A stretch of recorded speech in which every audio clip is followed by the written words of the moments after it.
This is update for December 29, 2023, day 674 of the war and of the date update. Also catch up for December 28 and December 27. I'm going to focus again on Ukraine and sort of general strategic update on what's going on. First of all, with this draft of a new law that's essentially would force mass mobilization. It appears in Ukraine Parliament. There are a lot of sort of concerns, and where various sort of political factions saying, okay, well, it needs modification, it needs some changes, and this and that. So basically, it does look like this is going to be put off, or at least there is very clear attempt to put it off, and it's actually done by the Ukrainian President's Party. So it does look like that. With one hand, he is in favor of this mobilization, and with the other one, he is sort of pulling it back. This new legislation. At the same time, pro-Russian politicians came out, and one of them is a former prime minister. She has a pretty good relationship with Russian president since like late 2000s. So she came up and effectively was calling for Plan B, which means euphemism for surrender, essentially.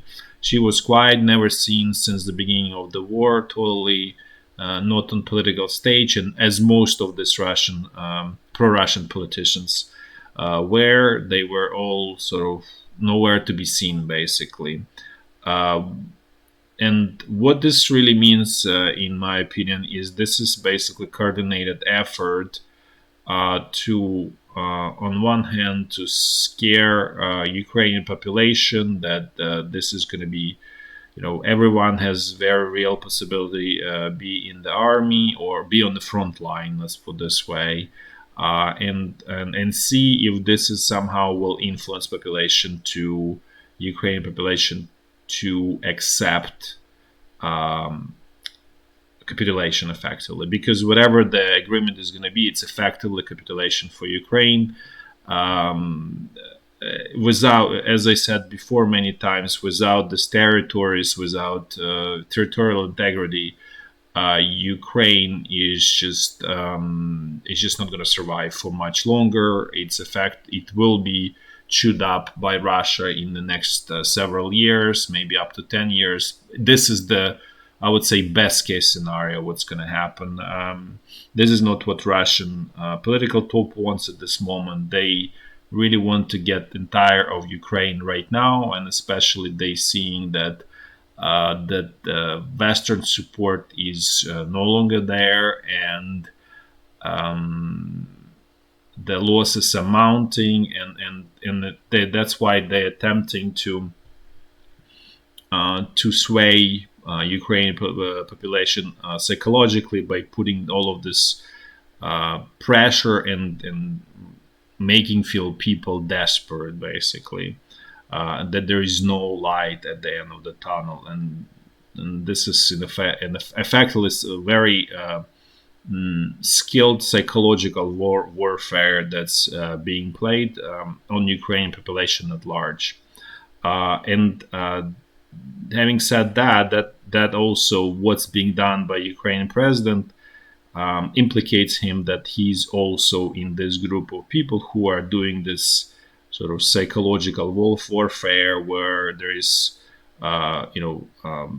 here's this new law where 500,000 people, or 450, will go to the front line, and then basically, then with the other hand, he pulls it back, saying, well, it needs a lot of modifications and so on. So again, this whole situation is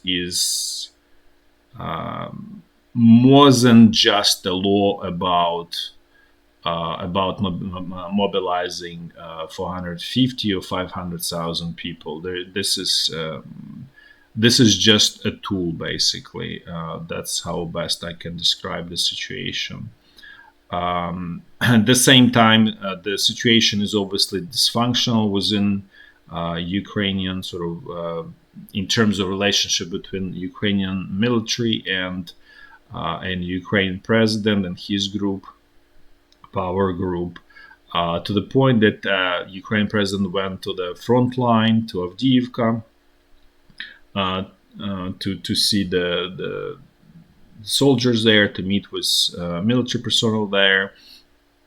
This is basically a cheap attempt to reconnect and find support among the military, which he is not popular there. Majority does not really support him and don't see him as sort of true head of the military. The majority of the military is supporting current head of Ukrainian military.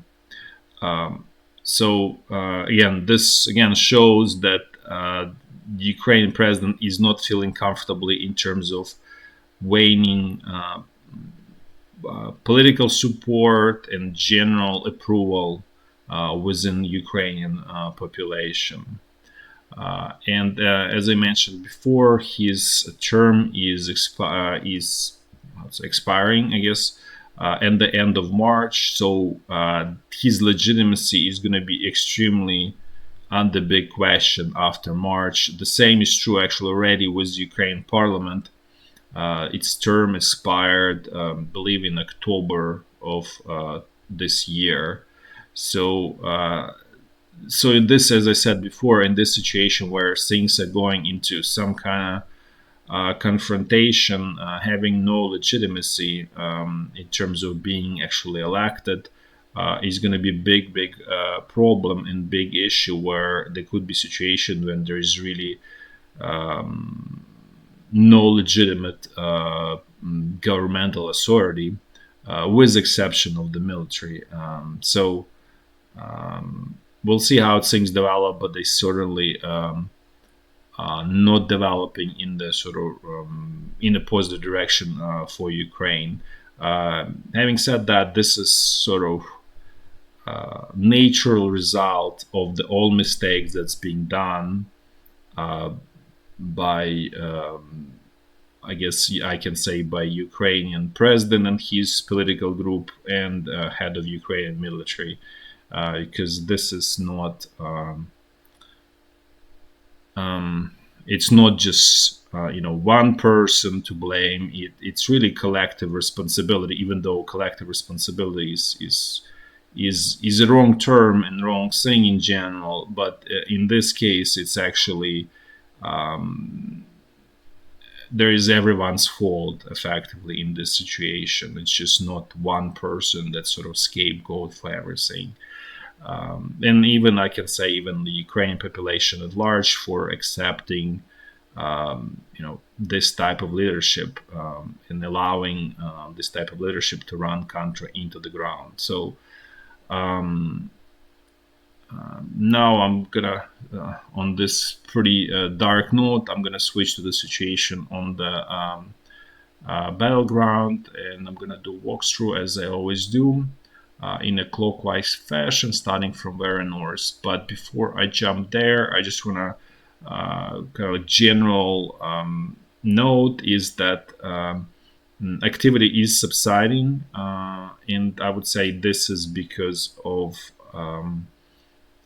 the new year and then upcoming Orthodox Christmas. That's on the January 6th. So this is kind of like a natural pause in activity. I'm not saying that things will be quiet, that's not true, but typically things becoming quieter, let's put this way.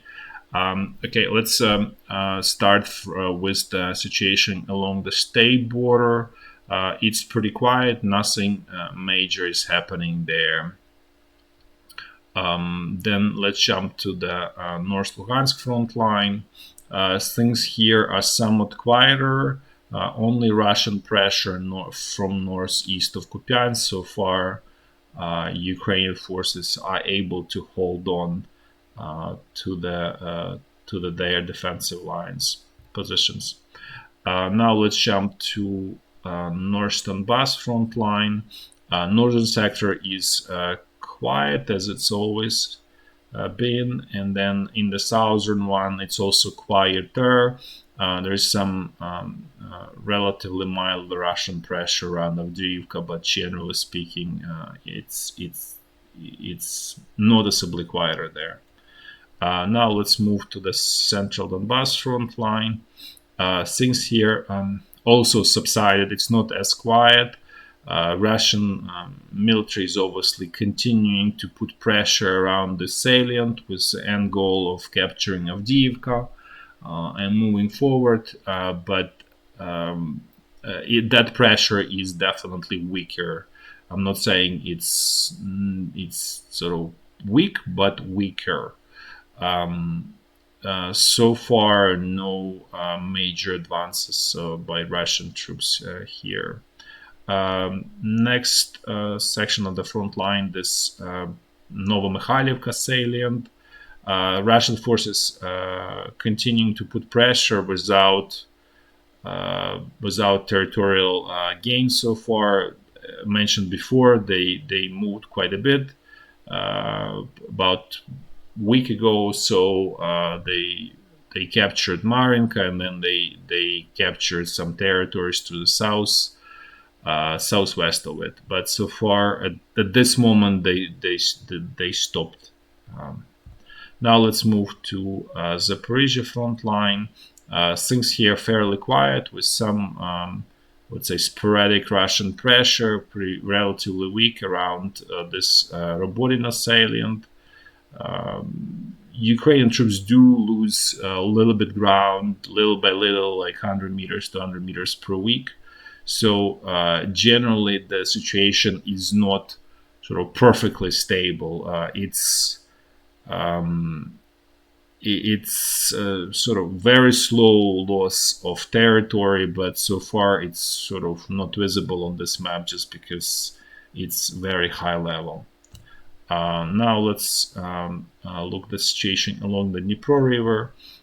Things here also remain more or less the same. Some Russian attacks to destroy the bridgehead. They basically faced the wall of fire from Ukrainian artillery on the other side, and also UAV support, those kamikaze drones. So it's effectively, it's almost suicidal mission on the Russian side. So there's some pressure, but it's more sort of to keep the pressure on rather than truly eliminating this bridgehead. There is no really strong focused effort to eliminate it at this point. It's more like, okay, let's just keep let's ensure that Ukrainian side is having some losses there, so the troops are not accumulating, it's not growing, it's not becoming, opportunity for Ukrainian army essentially. So it's effectively the remaining status quo without any changes, and it doesn't seem that Ukrainian command is willing to basically exploit this opportunity, because there was a strategic decision for to switch to defensive warfare. At the same time, I think it's a big mistake actually here, in my opinion. That's all for today. Thanks for watching, and until next time, bye bye.